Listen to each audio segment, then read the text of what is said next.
Okay, so we're looking at Gara, and I'm sure most of you know her Splinter Storm build, but I got a feeling you haven't seen this Gara build.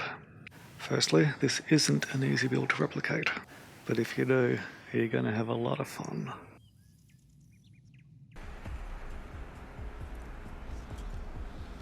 The Necromech Guardian is here. Was expertly handled. The Guardian it is, Tenno. The Necromech has ceased.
Keep moving.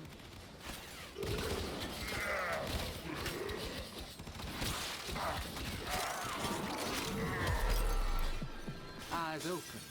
There's glass resonance in your neighborhood.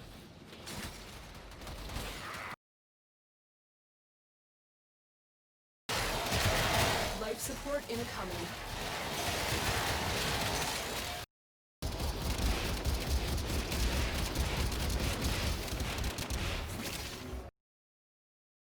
As a brief rundown, casting Splinter Storm gives you damage reduction and creates a field around you that deals damage to enemies.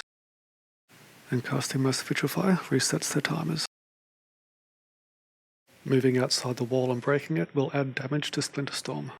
You can repeat these steps to maintain the effect and increase the damage stacked.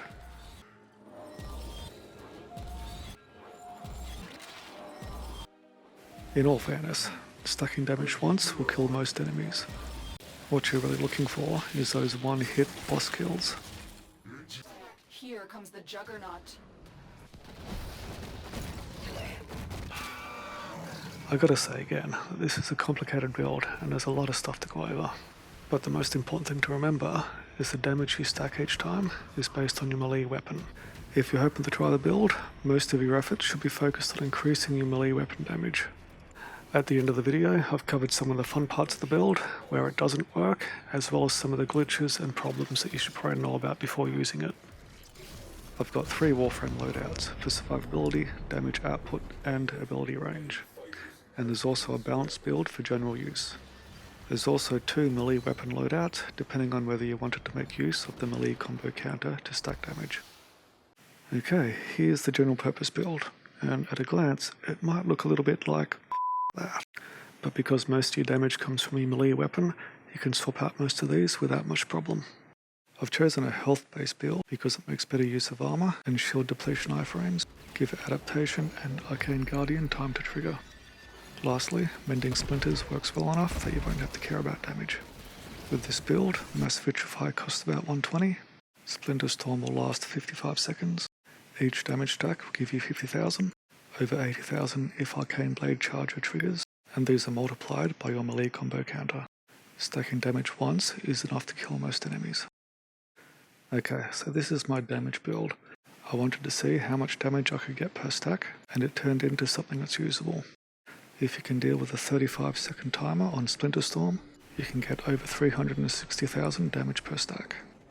While health regeneration can be a problem, you can use gear, summon an ancient healer, or equip mods on your sentinel, companion, or melee weapon to heal yourself. You can also set up specters for healing or to increase your damage even more.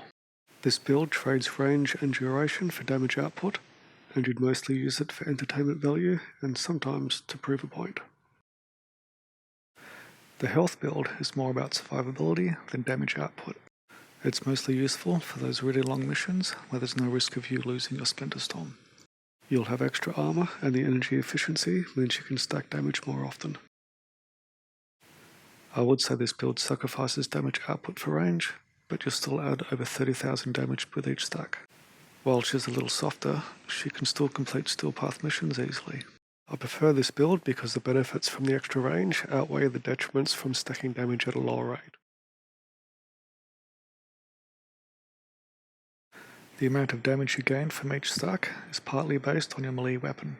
When using Shattered Lash, you tap the key to apply weapon's puncture damage and hold for slash damage. Damage from a weapon's elemental mods will also be applied. Your melee combo counter does increase the amount of damage stacked. Combo duration mods can make this easier to maintain, but there aren't many missions where it's viable. Your combo counter needs to be 3 or higher to be worthwhile.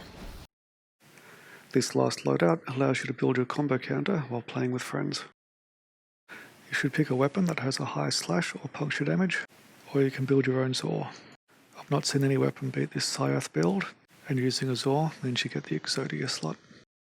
I prefer Sentinels, mostly for the vacuum, but because Sentinels are always above you, it's very easy to maintain a Splinter Storm on them. This setup will see a Sentinel surviving even the hard missions. While I consider Animal Instinct to be irreplaceable, there is some flexibility to use other mods. It also helps that the weapon is considered a primary, which often triggers Arcane Blade Charger and Arcane Fury if you've got it equipped. With the damage and crit multiplier, it'll quietly kill any friends who have a radiation proc. I use an Auric for the energy. Energizing Dash gives you enough energy to maintain your Splinter Storm, and Void Singularity is great for pulling enemies towards you. You'll find movement much easier with Magus Cloud equipped. While it's a quality of life arcane for this build, I find it's better than the arcanes that heal your Warframe. I prefer to use a variety of methods to pull enemies into Splinter Storm range. Magus Anomaly has a range of 30 meters and affects nearly all enemies, including aircraft, some bosses, and those nullifiers. When triggered, it will drag enemies a few meters closer to you. Void Singularity is similar to Magus Anomaly, but has a range of 20 meters and will continually drag enemies towards you, including those nullifiers. Exodia Hunt affects enemies within 12 meters, will drag them into melee range, but only works half the time. It works on most grounded enemies, including those nullifiers. The alternative is the subsumed Mag's pull ability. It has a respectable range and doesn't affect nullifiers. However, uneven terrain can block enemies or send them flying overhead. But I don't think stuff like this is ever going to get old.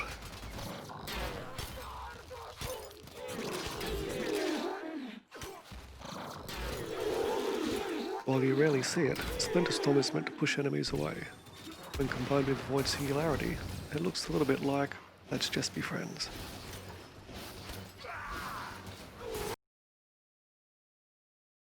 Splinter Storm can be cast on all allies, giving them the same bonuses. The list is surprisingly large. It includes friends and their companions, summoned allies, and defense targets. It's probably safe to assume that if it's got health, it's a valid target.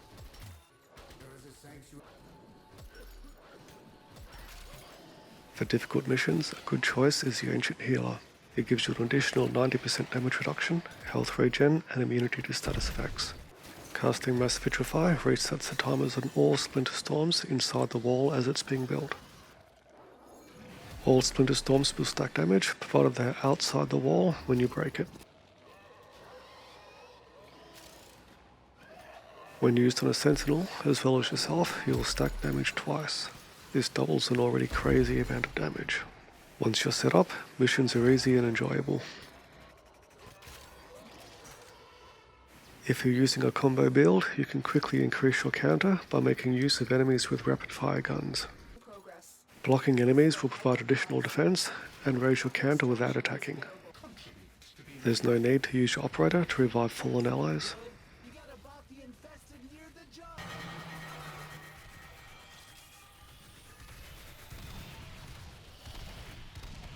Boss fights are... oh, you get the idea.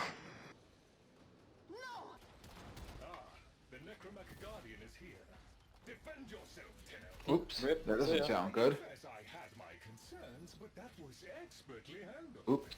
The Guardian is completely disabled. The Guardian of the Vault approaches. You must defeat it, Tenno. The Necromech has ceased function. A most satisfactory outcome. No shit. I confess I had my concerns.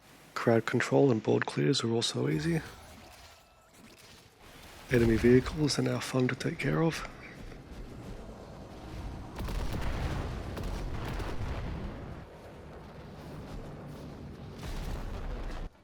And Splinter Storm remains active if you switch to Arc Ring.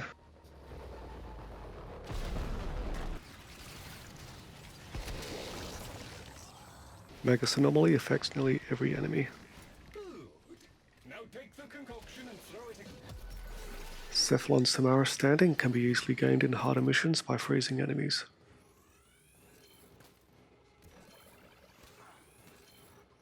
Splinter Storm is great for passive loot collection and will break open all item containers except the Maprico tree. It also destroys mines, these cleaning drones, rollerballs, security cameras and door sensors. Unactive Splinter Storm will passively remove most hazards and barriers. While it kills Ritels, it won't damage the fabrication pad. It won't damage traps or destroy reactors, and while it will damage most hives, it does not affect hives on the Cambion drift. And it takes care of all those little units that would otherwise interrupt you. Lastly, if you're hunting animals, you should use a different frame.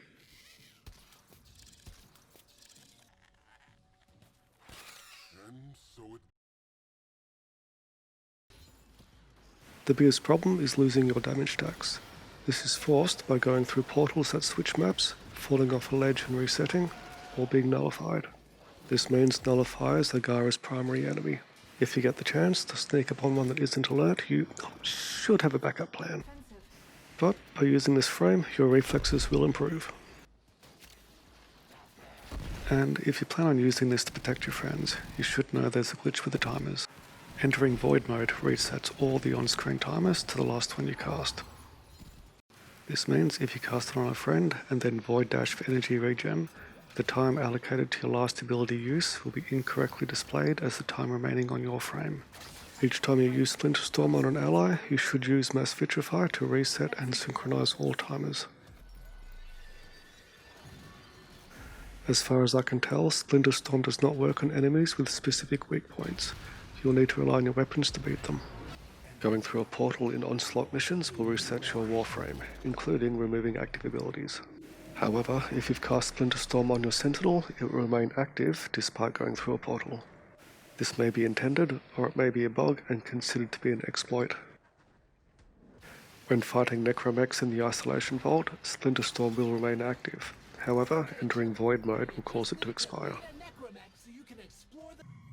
While there are many synergies that increase ability strength and weapon damage, there are some that just don't work. As examples, boosts from Nidus and Octavia will increase your damage stacks, but Rhino does not. Bonuses from Arcane Blade Charger and Fury work, but Arachne does not. Also, damage boosts from focus trees don't apply, and critical hit modifiers are not included. I'll have to make another video once I've fed more frames to the Helminth, but so far, Grendel's Nourish seems to have the best damage boost. Mag and Nidus are good for crowd control, Chroma's Elemental Ward works well for improving your survivability, and the Helminth Marked for Death is great for killing enemies in a larger area. Overall, Gara is one of the few frames that's a solid choice for nearly all missions. The only real downside is when you switch to a different frame, and remember that you can't simply ignore all incoming damage.